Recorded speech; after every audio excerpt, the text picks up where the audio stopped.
De nombreux dysfonctionnements dans l'organisation de la filière véhicules d'occasion et dans la gestion des redevances de l'escorte. Des révélations qui continuent de faire grand bruit. Un secteur pourtant bien réglementé par des arrêtés interministériels qui fixent bien les conditionnalités d'application. Au-delà des accusations éparses, les cadres béninois auraient-ils décidé de l'impasse actuelle? L'État serait-il le voleur qui crie au voleur? Des questions parmi tant d'autres auxquelles auront à répondre nos invités du jour. Pour la circonstance, j'ai sur ce plateau Valentin Djenontin, député à l'Assemblée nationale. La filière de véhicules d'occasion ne lui est pas étrangère car précédemment ministre de l'économie maritime et des infrastructures portuaires. Valentin Djenontin, bonjour. Oui, bonjour cher ami Joël. La grande forme? Très bien, je me porte très bien. Mais il paraît que depuis la publication des conclusions du 10 rapport de la mission d'audit, c'est l'insomnie. Insomnie chez moi je dors comme un gros bébé. Le rapport ne m'a épinglé nulle part et dans aucun rapport dans ce pays, vous n'aurez le nom de Djenontin. Merci de répondre à notre invitation. En face de lui, il a non Mamé Azandou Sessi, acteur portuaire et syndicaliste. Il est le président du CONAV, le Conseil national des acheteurs de véhicules, des acteurs de véhicules d'occasion. Mamé Azandou Sessi, bonjour. Bonjour, monsieur le journaliste. Et merci de répondre une fois encore à notre invitation. À moi de vous remercier. Mamé Azandou Sessi qui n'aurait pas les mains trop propres dans ce dossier. En tout cas, on en saura un peu plus tout à l'heure. Il s'agit d'une émission purement éclairage, mesdames, messieurs. Valentin Djenontin, sur ce plateau, pour un certain nombre d'allégations qui fusent de toutes parts. Le rapport tel communiqué, les grandes lignes des conclusions rendues publiques ne sont pas de nature à faire l'unanimité. Valentin Djenontin est l'un de ceux-là qui reste très sceptique sur la finalité de ce rapport. Valentin Djenontin, pourquoi tant de scepticisme à votre niveau quand on sait qu'il y a une équipe rompue à la tâche qui a fait un travail plutôt professionnel et qu'en amont, les acteurs de la filière reconnaissent eux aussi que la filière est malade? Merci, cher ami Joël. D'abord, je suis parfaitement d'accord avec vous lorsque vous déclarez que la filière est malade. La filière est véritablement malade. Malade pour plusieurs raisons. D'abord, malade à cause même de l'État. De l'État, d'abord. De l'État. Malade à cause des acteurs de la filière. Malade parce que les tests ne sont pas respectés. Et comme je l'ai dit ailleurs, vous savez, la filière est maintenue et animée pour l'essentiel par trois gros acteurs. Il y a l'État avec son administration, il y a les consignataires des navires qui transportent les véhicules d'occasion, il y a les promoteurs et les gestionnaires de parcs. Et j'ai dit, il y a des arrêtés interministériels qui organisent. Et par le passé, il y a une commission mixte. Et cette commission regroupe non seulement les différents ministères, mais également les différents acteurs. Il y a même un comité qui suit comment les choses se passent. Mais depuis qu'il y a la décadence dans ces différents compartiments, la filière a commencé à souffrir. En ce qui concerne l'audit, l'audit, moi, je suis sceptique, simplement parce que ça manque de sincérité. Ça manque de sincérité. Et de par ma position, je suis un peu surpris par même la période qui a été ciblée. Vous voyez, on parle de 2012 à 2016. Je suis d'accord. Mais si nous-mêmes, nous devions parler même de 2012, pourquoi aller jusqu'à préciser encore à partir de mars 2012? Et si on faisait un effort d'aller un mois derrière, 2 mois derrière, et que ça n'aurait pas permis au peuple de bien comprendre ce qui s'est passé. Figurez-vous, mars, simplement parce que je suis venu ici pour dire toute la vérité. Ah oui. C'est-à-dire parce que je me disais qu'avec le nouveau départ, la rupture, on devait dire la vérité au peuple. Parce qu'on reprochait au régime auquel j'ai appartenu la précipitation et qu'on cache les choses. Mais mars, simplement parce que c'est le 5 mars 2012 que la filière véhicule d'occasion a été retirée à Bénin Contrôle. 5 mars. 5 mars 2012. Et on prend comme repère mars. Ça, il y a une supercherie qui ne dit pas son nom. Mais si on allait un peu plus en février et en janvier, et tout à l'heure, je vais vous donner les raisons pour lesquelles je dis ça. Oui, Azandou Sessi, dans ce dossier, je l'ai dit tout à l'heure, vous êtes acteur portuaire, mais aussi syndicaliste. Il y a un certain nombre de sociétés qui ont été épinglées dans ce dossier. Mais il se trouve que l'un des acteurs où des acteurs ont cité même nommément votre nom. Je ne veux pas être plus explicite pour ne pas dire le BNS. Il paraît que là, vous avez eu à émarger, vous aussi, 100 000 francs chaque fin du mois. Et pourtant, aujourd'hui, vous êtes de ceux-là à donner de la voix, à saluer cet audit. D'abord, merci.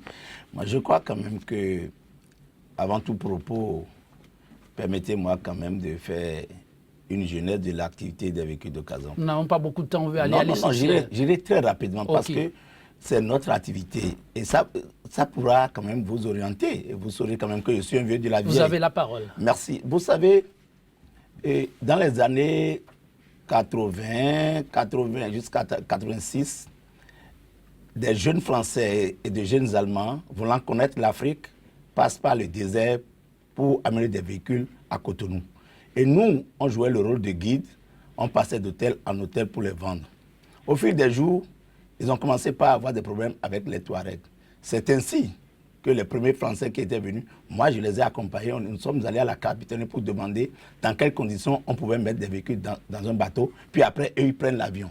Et quand ils venaient là, ils restaient à l'hôtel, et c'était à nous de vendre ces véhicules et d'aller leur rendre compte. C'est comme ça que nous avons commencé par vendre les véhicules pêle-mêle dans l'enceinte portuaire avant qu'on ait la création du premier paquet Betresco. Et là, nos frères béninois sont déjà rentrés dans le jeu. Bref, c'est juste pour dire que c'est le génie béninois qui a amené la filière véhicule d'occasion. Ça, on le sait. Merci. Alors, moi je crois, le ministre l'a dit tout à l'heure, voilà une filière où l'État n'a jamais mis un seul sou, mais en profite allègrement. Mais ça n'autorise pas à voler l'État. Non, écoutez, et mieux. Chaque régime amène quand même 16 billes pour venir nous voler, pour venir nous détruire simplement dans la filière. Tout à l'heure, moi, je prends le ministre à témoin. Lorsque les gens de Côte disent que moi, j'ai été leur partisan, le ministre est là. Quand il a été ministre... Le ministre était là quand vous participez à la gestion d'un certain nombre de sociétés. La société BNS, est-ce que, Mamé Azandou Sessi, vous avez eu à émarger, accompagner cette société, 100 000 francs chaque fin du mois, sans travail fait, Mamé Azandou Sessi? Non, très bien, non. Je vais vous expliquer. BNS, quand Bénin Contrôle était arrivé, certains des acteurs de la filière sont allés voir le président de l'administration du Bénin Contrôle parce qu'à un moment donné, il ne fallait plus prendre de l'argent sur le terrain pour dire qui pouvait gérer les chauffeurs. Et par rapport à ça, il y a eu un contrat que j'ai ici entre BNS et Bénin Contrôle. Le contrat stipulait qu'il fallait convoyer les véhicules des parcs de vente vers les parcs de regroupement. Et dans ça, là, il faut payer systématiquement les chauffeurs. C'est pour cela donc que Bénin Contrôle a octroyé la somme de 3 000 francs par véhicule aux responsables de BNS. Je ne suis même pas actionnaire. C'est des collègues, je ne touchais pas, j'ai travaillé avec eux. Non, mais non, là où vous parlez, j'en arrive. Donc c'est BNS qui a initié l'activité de convoyage des véhicules des parcs de vente vers les parcs de regroupement. Mais au fil des jours, quand Bénin Contrôle est parti, on a arraché, je prends le ministre à témoin, j'ai encore les trucs, on a arraché BNS pour donner aux amis qu'on appelle aujourd'hui fous du roi. Mais moi je dis, ce n'est pas un débat de personne. Mais est-ce qu'aujourd'hui le travail est fait? Parce que, à ce jour, nous continuons de payer encore les chauffeurs. Ça voudra dire que nous sommes venus à la case départ. Moi, je crois que pour une bonne société qui travaille, il faut avoir les points. Parlant de BNS, monsieur le journaliste, et au moment les collègues exerçaient, à chaque semaine, il fallait faire le point des véhicules sortis, adressé à Bénin Contrôle. Voici le point, voici le chèque de Bénin Contrôle, voici le point, voici le chèque de Bénin Contrôle, voici le point, voici le chèque, jusqu'à la dernière date de suspension de Bénin Contrôle, 23 mars 2012. Vous avez vu. Mais c'est un point comme ça, nous demandons à tous ceux qui ont exercé dans la filière, que ce soit avant ou après Bénin Contrôle. Je dis que les gens commencent pas à nous sortir des états comme ça. Si Mamé Azandou Sessi a émargé quelque part, qu'on sorte ces points-là, mais écoutez, pour que chacun rembourse, si j'ai émargé, qu'on me sorte les points, parce qu'il ne faut pas laisser le débat. Moi, je dis, si j'ai émargé, qu'on me sorte les points. La preuve, je viens de vous sortir les états de BNS, mais aujourd'hui, qu'on a arraché le travail de BNS, qu'on a confié à des jeunes dits fous du roi, mais qui nous apportent la preuve du travail fait, parce que rien n'est fait. Ils se sont partagés simplement de l'argent. Je prends le ministre à témoin. Parce que, je le prends à témoin. Donc que l'audit épingle ces sociétés, c'est à raison. C'est à raison, c'est à raison. Et ça dit, je prends le ministre à témoin parce que quand on a arraché le BNS, des collègues sont allés rencontrer plusieurs fois les lettres qu'ils ont envoyées. Ils ont rencontré le ministre plusieurs fois. Mais aujourd'hui, que voulons-nous? Est-ce que c'est le ministre qui ordonne qu'on décaisse à Ségub ou bien un État est fait? C'est ce que nous disons. Si un État est fait, vous êtes censé, quand vous avez une société, vous êtes censé avoir vos États avant le décaissement. Quel est l'État qui est fait avant le décaissement? Et mieux, monsieur le journaliste, moi je vais bien sûr en profondeur pour dire par rapport à l'audit, ce que l'audit a dénoncé, l'argent est plus que ça. Parce qu'en réalité, lorsque nous... On a dépassé là-bas de 24 milliards? Oui, bien sûr que oui. En réalité, lorsque nous prenons Ségub qui est le guichet unique où nous devons payer les frais d'enlèvement et qu'on considère les PAC comme un magasin, là où vous pouvez avoir les trucs fiables, c'est au niveau de la SPA. C'est la SPA, Société des plaques. C'est-à-dire c'est la SPA qui délivre les bandes adhésifs. Monsieur le journaliste. Ce n'est pas budgétisé? Non, si, c'est budgétisé. La SPA ne prend pas de l'argent. Mais quand vous payez, je peux payer un véhicule aujourd'hui et ne pas le sortir le même jour. Vous êtes d'accord? Mais quand je vais sur les packs, je vais à la SPA, le nombre des véhicules sortis en transit, vous l'avez sans fausse modestie. Vous avez le nombre exact. Mais on ne peut pas comprendre qu'il y a une discordance entre les véhicules sortis au niveau du SPA et ce que Ségub a encaissé. C'est grave. Voilà, c'est là où le problème... Donc Ségub déclare moins qu'il en a reçu. En tout cas, je dis par rapport à... non, on veut comprendre. Ségub déclare moins qu'il en a reçu. C'est ce qui se passe. Plus que moi, par rapport à mes statistiques, j'ai compris que les jeunes fous du roi ont pris la bagatelle somme de 1 milliard, 100 millions, 830 000. Mais eux, ils sont en train de dire que Ségub a dit, par rapport à l'audit, que c'est 800 et quelques millions. Je dis non. Mais là, on n'a qu'à prendre les chiffres des véhicules sortis au niveau du SPA. Mieux, monsieur le journaliste. Déjà, nous sommes en août. Mais personne n'est incapable. Voilà, personne n'est incapable, par exemple, de me dire le nombre de véhicules que nous avons fait en juillet. En juillet, moi, je vous souffre déjà que nous avons fait 72 000. C'est une structure très informatisée. Bien sûr.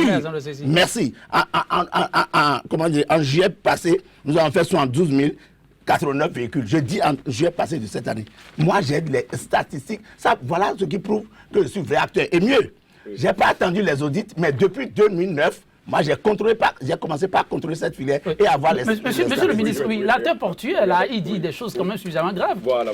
Bon, au fait, vous savez, et moi, je ne voudrais pas me mettre dans les guéguerres des acteurs portuaires. Et je suis accepté de venir sur votre radio, c'est pour vous éclairer. Et tout ce que je vais dire, c'est sur la base des documents. Donc, contrairement à ce qui est raconté sur les réseaux sociaux, c'est sans congé longtemps. Vous voyez, là, il a en partie raison, mais je voudrais rectifier les choses suivant la connaissance que j'ai du dossier. Vous avez effectivement, BNS, au départ, avait un contrat. Et ça, c'est le contrat que je vous montre. Donc, BNS avait un contrat. Un contrat avec Bénin Contrôle. Vous voyez, c'est un contrat qui a été signé le 21 novembre 2011. Dans ce contrat, il a été stipulé à l'article 5 qu'en contrepartie donc, des prestations, on leur paye 3 000 francs hors taxe. Lorsqu'on a suspendu les activités de Bénin Contrôle, alors ce contrat, je voudrais vous signaler en dehors donc au niveau de Bénin Contrôle, c'est un certain Abel Boya qui l'avait signé, et pour BNS Sal, c'est Idelbert Niepo et Frédéric Béhanzin qui ont signé ce contrat. Donc à la suspension donc, de Bénin Contrôle, et Béhanzin était allé me voir. Vous me dites, qui n'ont plus leur paiement. Je dis, quel paiement? Moi, je ne vous connais pas. Parce que, comme je le disais, au moment où Bénin Contrôle opérait, c'est l'arrêté 056 que j'ai encore ici, donc qui régissait la question, donc, qui fixait les tarifs, taxes et redevances des prestations fournies dans le cadre des véhicules d'occasion. Et lorsque je regarde sur cet arrêté, nulle part je ne vois BNS. C'est en cherchant à comprendre que donc Béhanzin m'expliquait que c'est Bénin Contrôle qui leur payait leurs prestations. Je dis, mais vous avez affaire à Bénin Contrôle et non à l'État béninois. Parce que l'État béninois a problème avec Bénin Contrôle, a un contrat avec Bénin Contrôle. Chemin faisant, ils me pourchassaient partout, dans mon bureau, à la présidence, un peu partout, avec d'autres amis. Ils ont des chauffeurs au dos, ils ont ci, ils ont ça. Mais figurez-vous, moi j'étais ministre délégué auprès du président de la République. Je n'avais pas la totalité de mes compétences pour faire ce que je veux. C'est ainsi que j'ai introduit une communication au Conseil des ministres. La communication, je l'ai reprise plusieurs fois. Et c'était le Premier ministre, Koupaki. Et c'est pour ça que quand les gens parlent, je dis, moi je suis prêt à faire un débat contradictoire avec le Premier ministre Irénée Koupaki et je réitère ma doléance encore ici. Parce que de tout temps, de 2006 jusqu'à son départ du gouvernement en 2013, août 2013 je crois, ça dit, il a été président du comité interministériel par rapport au véhicule d'occasion, président des commissions, il a signé plein d'agréments. Et chemin faisant, je vais vous donner quelques éclaircissements également. Alors, donc c'est en conseil des ministres que la décision avait été prise, qu'il fallait quand même continuer l'activité et que ces chauffeurs qui étaient au chômage, il fallait leur trouver du travail. Donc au lieu de 3 000 francs, nous avons fait des simulations. On est passé à 2 500, 2 000. Finalement, on a retenu 1 500, toutes tasses comprises. Donc finalement, lorsque vous enlevez les TVA, il reste 1 200 ou 1 230, quelque chose de ce genre. Mais lorsqu'on a fait ça, j'ai suspendu, à un moment donné, j'ai suspendu. Pourquoi? Voilà. J'ai suspendu simplement parce que, comme je vous l'ai dit, pas seulement au niveau donc, de BNS, hein, au niveau j'ai suspendu tous les acteurs quand on avait suspendu Bénin Contrôle. Simplement parce que les différents acteurs, lorsque vous prenez l'arrêté 056, et c'est là où je voudrais que les choses soient bien clarifiées, vous prenez l'article 2. L'article 2 dit l'ensemble des formalités de transit à l'exception de la déclaration en douane est opéré auprès du centre de formalité de transit des véhicules d'occasion si à Bénin Contrôle SA. Et lorsque vous allez à l'article 4, c'est pourquoi ceux qui épinglent un peu Ségum, je dis c'est pas tout à fait justifié simplement parce que ce que Ségum a dit c'est fait. On dit les frais d'enlèvement des véhicules, article 4, d'occasion en transit, entrant sur le territoire par le port de Cotonou, à l'exception des honoraires des commissionnaires en douane, sont payés au guichet unique qui les répartit comme suit. Donc on a dit à guichet unique ce qu'il doit faire. Les frais intégrés à la déclaration, les autres frais ainsi de suite, reversés pour le compte du centre de formalité auprès de Bénin Contrôle. Donc Bénin Contrôle prenait l'intégralité des fonds auprès de guichet unique. Et c'est Bénin Contrôle maintenant qui fait le dispatching au niveau des acteurs. Même les gestionnaires de parc. Figurez-vous, les gestionnaires, les acteurs portuaires se sont même soulevés pour dire qu'un privé ne peut pas garder leur caisse. J'étais allé plusieurs fois sur le parc. On a fait des réunions sur des réunions. Donc, lorsque on a arrêté Bénin Contrôle, il fallait voir clair. C'est pour ça que nous avions suspendu le paiement de tous, pas seulement GPS. Alors, donc, avant de nous relancer, il fallait donc faire le répertoire, savoir qui fait quoi, parce qu'il n'y a pas que ça. Hein, parce que si lorsque vous prenez, il y a des gens qui sont à la frontière, il y a la sécurisation, il y a le transfert, il y a frais de parc, il y a plein de choses. Donc, pouvoir répartir. Donc, c'est ainsi que nous avons suspendu. Lorsqu'on a fait passer donc, cette communication, on a filé. Alors, les Hiddelbert, les Nipo et puis Guindo, ils sont un certain nombre, étaient allés me voir pour me dire, ah non, l'agrément que le gouvernement vient de donner au groupe de Bénin, moi je ne connais pas Fou de Roi, moi je connais GPS, Fou de Roi, ça ne figure nulle part dans nos documents. Donc, ce n'est pas leur activité. Je dis, dommage, moi, celui qui était allé me voir, qui s'est plaint, c'était vraiment Bénin, effectivement, avec ses amis. Donc, je ne connais pas vraiment votre genèse. Donc, à la suspension, lorsqu'on a payé, on a fait le premier décaissement, c'était remis dans les mains donc, des Béarnais.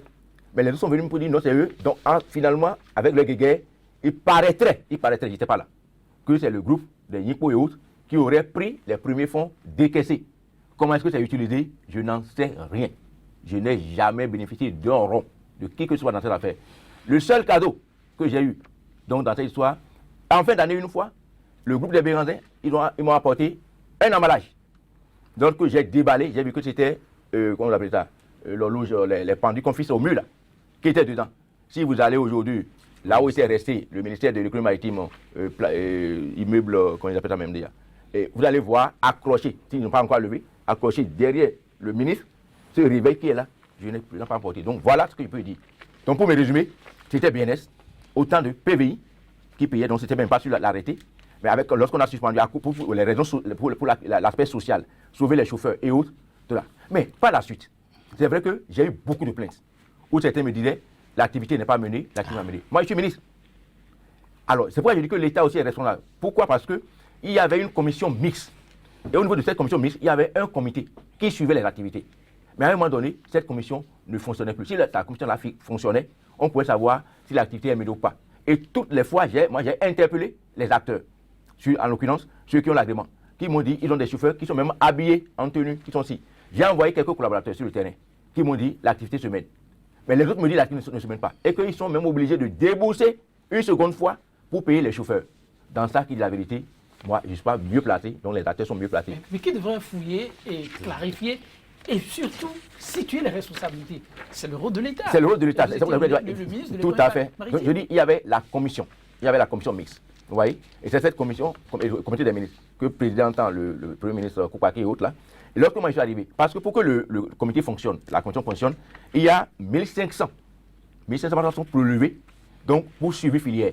Et ce sont ces fonds qui devraient financer le fonctionnement de cette commission-là. Mais depuis que nous on est arrivés, depuis que moi j'ai été nommé ministre, ces 1500 ont commencé à être versés directement au Trésor public. Directement au Trésor public. Donc, il n'avait plus de moyens pour faire tourner cette commission. Mais j'ai des cas sous moi. J'ai l'inspection. J'ai mon secrétaire général qui connaît très bien le dossier. Lorsque moi je les envoie, ils me disent le travail se fait. Qui dit la vérité? Mais les autres disent nous continuons de payer. Effectivement, un jour, moi je suis allé une fois, j'ai vu quelques individus qui sont habillés, à qui on a mis une tenue. Mais est-ce qu'ils font le travail tout le temps ou pas? Moi je ne peux pas le savoir. Oui, c'est oui. À ce niveau-là que s'est-il passé en tant que syndicaliste. Merci. Vous comprenez aisément que le ministre a apporté de l'eau à mon moulin. Moi, je dis, monsieur le ministre, effectivement, moi, j'ai devant moi l'extrait du relevé du Conseil des ministres dont vous parlez. Mais qui a reconduit l'activité du convoyage? Mais juste là, il n'y a pas le nom de GPS. C'est des gens qui ont initié leur truc. Voici l'extrait du Conseil des ministres dont vous parlez, monsieur le ministre. Et mieux, lorsque cela s'est passé, les associés vous ont adressé des lettres, première lettre, deuxième lettre, j'ai ça. L'agrément provisoire signé en 2012 pour les gens du GPS, je l'ai. Mais on a parlé de convoi. Mais ce que je vous dis en tant que syndicaliste aujourd'hui, ils ont pris de l'argent indûment, sans rien faire, parce que on dit les chauffeurs sont à 1500. Le ministre dit, oui. Quand il envoie les siens disent le travail se fait. Monsieur, je dis non, suivez-moi. Les chauffeurs sont à 1500. Mais par quelle alchimie, eux, ils peuvent prendre moins de 1500 et payer encore les chauffeurs? Tout le problème est là. Ça veut dire que les chauffeurs ne sont pas payés. C'est nous qui payons jusqu'au jour où je vous parle, les 1500 francs pour les chauffeurs. Donc, ils se sont partagés inutilement de l'argent. C'est ça. Bon, maintenant, qui nous apporte les preuves? Mieux, quand BNS avait travaillé, voici les carrés. Vous avez les chauffeurs, le nom des chauffeurs, le numéro des châssis des véhicules. Regardez, le site sur lequel le véhicule est sorti, ainsi de suite. Mais qui me sort un truc comme du genre? Ça, quand BNS existait, voici ça. Nom du chauffeur, site de vente, parc de recrutement, ainsi de suite. C'est ça ce que nous demandons. Quand ça se passe de cette façon-là, oui. Pourquoi n'avoir pas interpellé qui de droit? Aujourd'hui, le ministre de l'économie maritime dit, mais il vient de dire quelque chose. On nous a parlé de suivi de filière. Mais tout à l'heure, le ministre va continuer. Mais moi, je suis dans un sous-comité où ceux qui sont dans suivi de la filière se partagent allègrement, je dis bien, allègrement nos sous. Je dis et je le dis et je le répète. Non, à cet allure, est-ce qu'il y a vraiment une question qui se pose par rapport aux conclusions du rapport? Monsieur Joël, voilà. Oui. Je voudrais que le débat entre les acteurs et BNS, GPS, tout ça là, c'est-à-dire que vous fassiez vraiment notre... parce que j'ai tellement de choses à dire par rapport à la filière véhicule d'occasion et par rapport à cet audit-là. Sinon, nous allons perdre tout le temps. Mais justement, c'est l'audit qui dit que les gens ont perçu de l'argent sans avoir travaillé. C'est le syndicaliste confirme. Voilà. Mais vous dites, quand vous envoyez les vôtres, ils vous disent que le travail est fait, mais les acteurs vous disent que le travail n'est pas fait. Non, vous savez, mon ami Mamé est en train de parler d'un cas précis. Merci. Et c'est pour ça que je lui dis, c'est-à-dire si nous allons nous éterniser sur ce cas, le débat ne va pas évoluer. Quand vous généralisez... Il vaut mieux d'aller voir les gens de GPS avec lui, ils vont mettre à plat leur dossier. Moi, de par ma position de ministre, je dis, nous avons introduit une communication. Et sur le barème, donc il y a convoyage, parc de véhicules, pas de vente vers parc de regroupement. Oui. Et l'agrément provisoire qui a été signé à GPS. L'effectivité du travail, je dis, j'ai les deux sons. J'ai un son qui dit le travail ne se fait pas. Nous repayons. Ceux qui font l'activité, lorsque je les interpelle, disent nous faisons le travail. Lorsque j'envoie des gens, on me dit ils sont là. Donc ça, il ne faut pas mettre. Maintenant, revenons à la question donc, de l'audit. Oui. Mieux, il a évoqué tout à l'heure une question par rapport les frais de suivi filière. Oui. Et je l'ai dit également que ce sont ces frais-là qui devraient financer la commission. Si la commission avait régulièrement fonctionné, peut-être qu'on aurait limité les dégâts. Vous savez, par le passé, et de tout temps, depuis 2006, vous savez, cette filière a commencé à être réorganisée avec l'avènement de Dr Yahibouni. Sinon, par le passé, quand c'était avec défi emploi jeunes et autres, là, rien n'était clair. Donc c'est à partir de 2006 là qu'on a commencé à réorganiser, à mettre les commissions, à mettre les comités, à mettre les barrières, tout ça, les barèmes.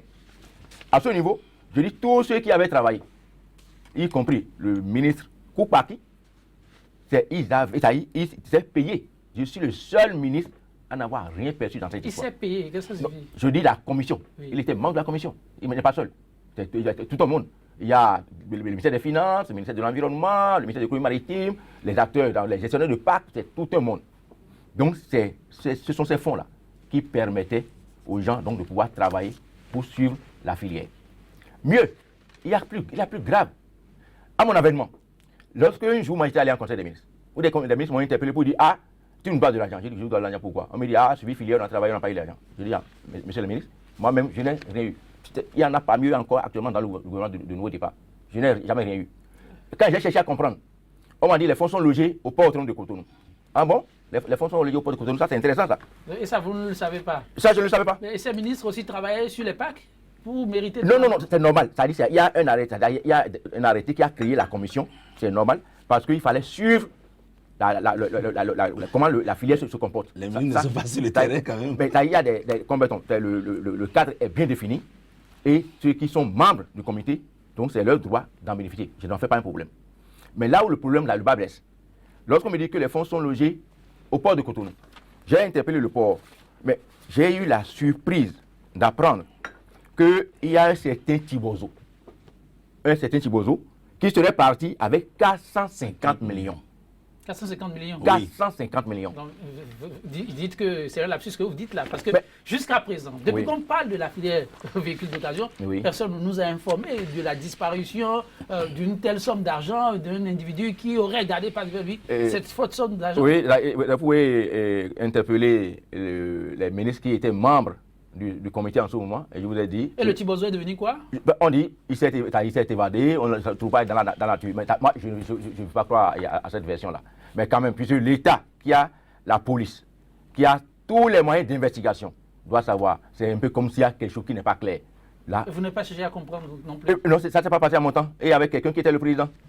Celui qui était le président, pourquoi il n'a pas cherché à comprendre ce qui s'est passé? L'État étant une continuité, pourquoi ne l'avoir pas interpellé? Je vais interpeller mon patron. Ah, vous voulez parler du chef de l'État en personne? Non, du Premier ministre. Je vais l'interpeller. En conseil des ministres, tout se dit. Il paraît que tout le monde est égaux devant cette table. Ah non, c'est pas vrai. C'est pas vrai. Ah bon? C'est pas vrai. Donc quand on le dit comme ça... Il y a une hiérarchie, vous aussi. Il y a une hiérarchie dans toute administration. Bref. Devant la malversation, on n'est pas égaux pour parler, clarifier la chose, parce que c'est quand même important. On dit que l'économie va mal, un seul individu s'en va avec une forte somme d'argent. Il a disparu, c'est ce qu'on m'a dit. Il a disparu. Alors, c'est vrai. Mieux. Vous savez, je vous dis cette histoire, même si on prenait même toute une journée, on ne va même pas finir avec cette histoire. Il y avait... c'est pourquoi il faut aller à l'essentiel. Voilà, pourquoi il faut aller à l'essentiel. Alors, donc je reviens encore dans tout ça. Je prends les autres acteurs. Et si vous permettez, je voudrais aller, pas d'affaires, pour qu'on puisse vraiment mieux se situer. D'abord, finissons avec Ségub. Je vous l'ai dit tout à l'heure, dans l'arrêté 56 qui avait cours lorsque Bénin Contrôle opérait, voilà ce qui a été donné comme rôle à Ségub. C'est-à-dire, c'est de récupérer les fonds, de les répartir. Lorsque nous avons repris l'arrêté, avec l'arrêté 044, vous allez à l'article 6, on dit les frais d'enlèvement des véhicules d'occasion entrant sur le territoire par le port autonome de Cotonou à l'exception des honoraires sont payés au guichet Ségub. Ségub se chargera de les répartir aux bénéficiaires conformément au barème.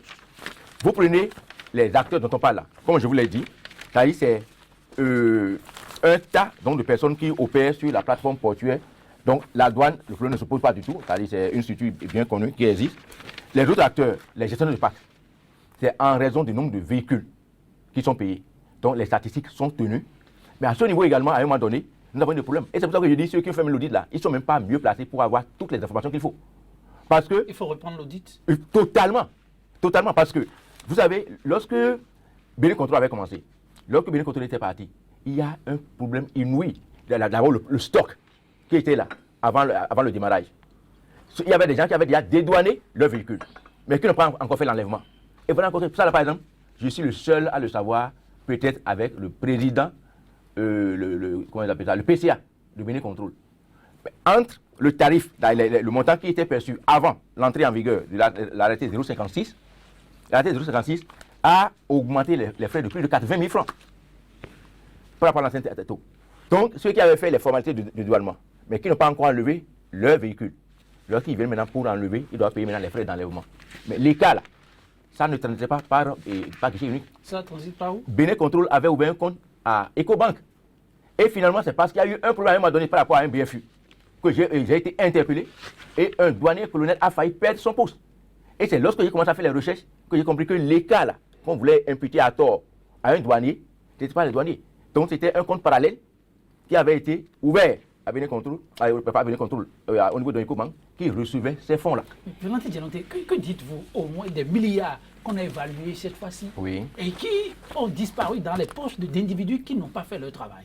Je vous dis, alors, allons maintenant vraiment, ça va dire au fond des problèmes. Lorsque vous prenez... Il nous reste que quelques minutes. Voilà, justement, c'est pourquoi je dis... Les téléspectateurs veulent savoir. C'est tout à fait. Je dis, lorsque vous prenez l'arrêté de 056, Oui. qui avait cours lorsque Bénin Control était là, vous avez tous les acteurs qui opèrent aujourd'hui, jusqu'à ce que moi je parte. C'est les mêmes acteurs qui ont continué à opérer sous le régime de l'arrêté 044. Et la plupart d'entre eux ont été agréés par la commission. Et le président de la commission, c'était le premier ministre Koupati. Donc, les agréments là.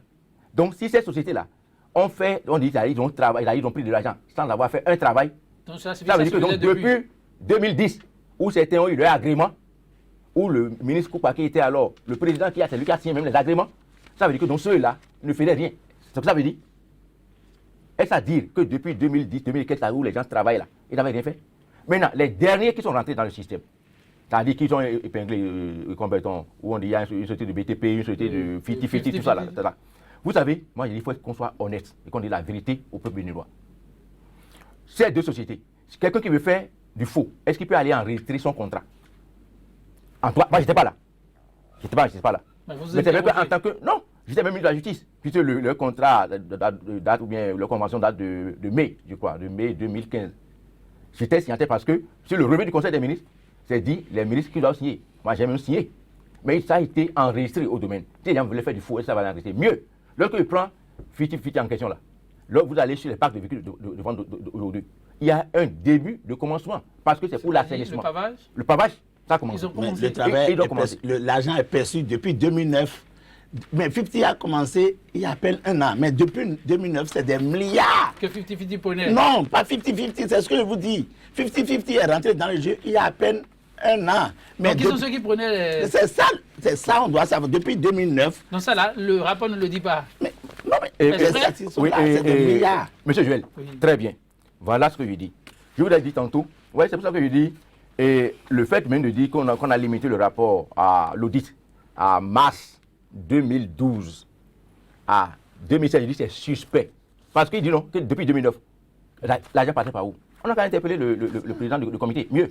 Mais ce que moi je peux vous dire, sous le régime de Bénin Control, par exemple, avec le point que moi j'ai, nous avons au niveau donc de combattants, les fonds qui ont été collectés, là c'est en ordre de grandeur que je vais vous donner. Vous avez par exemple, pour les... Voilà. Sécurité transfert, d'abord écotaxe. Vous avez quelque chose donc, plus de 70 millions. Vous avez sécurité transfert, quelque chose de près environ 178 millions. Sécurisation des parcs corridors et transfert, plus de 2 milliards. Suivi filière, plus de 100 millions. Aménagement, entretien, salubrité, voilà, près de 400 millions. Mais tout ça a été perçu par Bénin Control. Tout ça a été perçu par Bénin Control, dont le président du conseil d'administration entend, dans un passé, dans une autre vie, s'appelait Patrice Talon.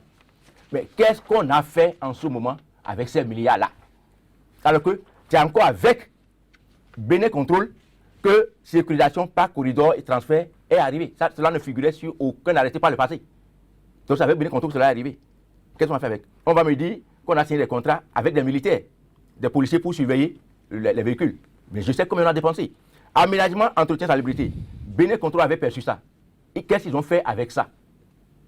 Est-ce qu'on se comprend? Donc, c'est la période où Bénin Contrôle a opéré ça.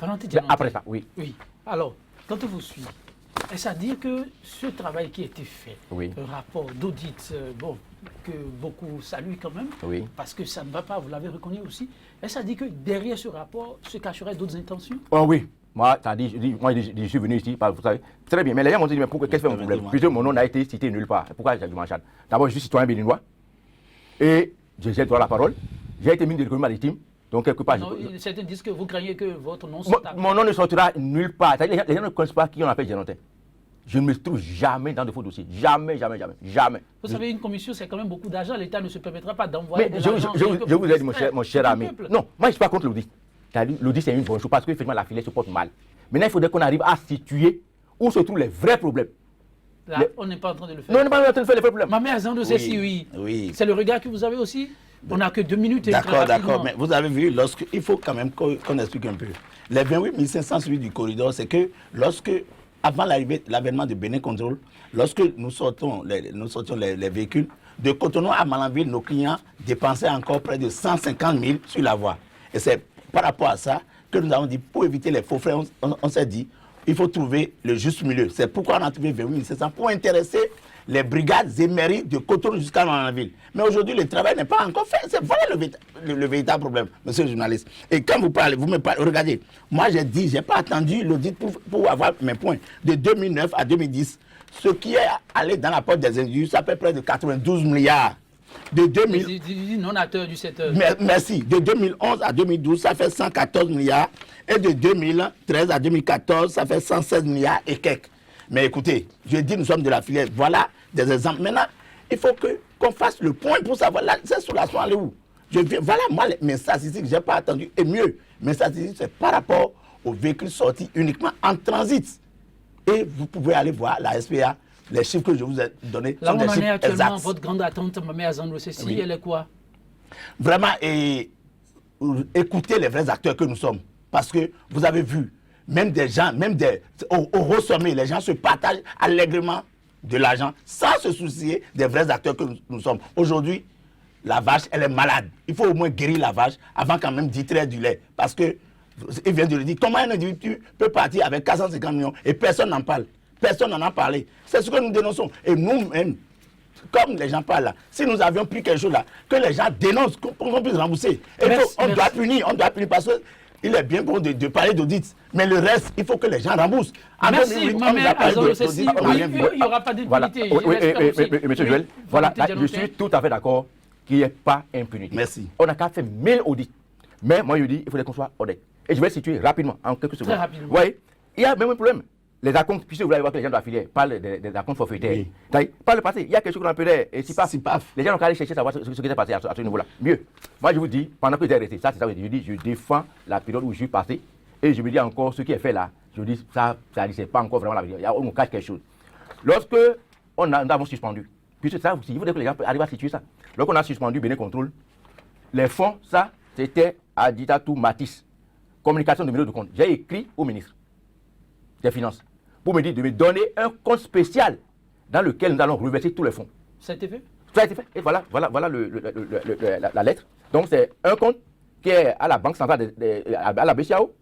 Le numéro de compte B00261 2100 B0005001, Trésor public Bénin. Alors, donc tous les fonds, pendant que ça arrive, que ce soit aménagement, sécurité transfert, écotaxe, circulation des parcs, aménagement, suivi filière, tout a été versé au de Trésor. L'évolution du dossier, votre grande attente est quoi?